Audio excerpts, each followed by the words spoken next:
rates are very much about how much you've got.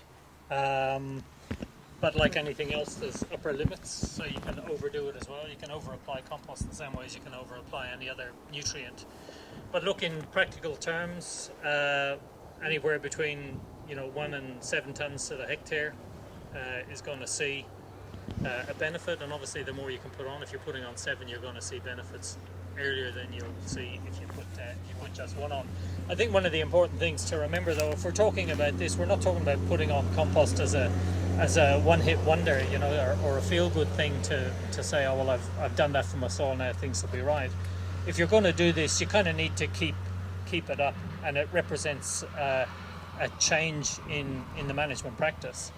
And coming back to the question that the gentleman asked before we put the compost turner through about calculating the nutrients that's in the compost pile, it was a good question, because really what we need to do, as the more we use compost, the more we're going to be building up the capacity of the soil to digest that compost. So if you put this compost on initially, it's going to help condition the soil and help build up the biology in the soil, but we're going to see a certain amount of nutrient release from it, but there'll be limits to that.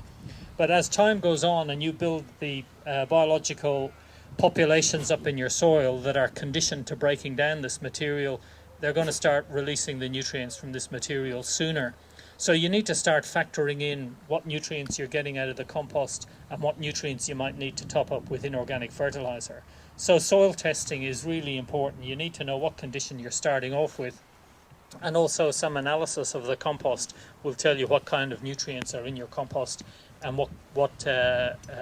over what period of time you're likely to see release of those. And then you will see how much you're getting from the compost and how much you might need to top up out of a bag. But some of the work that we're going to be doing over the next year or two will be looking at nutrient budgeting for systems that are using part compost, part inorganic nutrients. So we'll obviously publish information on that when it comes to hand. But if you're going to start now, that's something that you'll need to think about.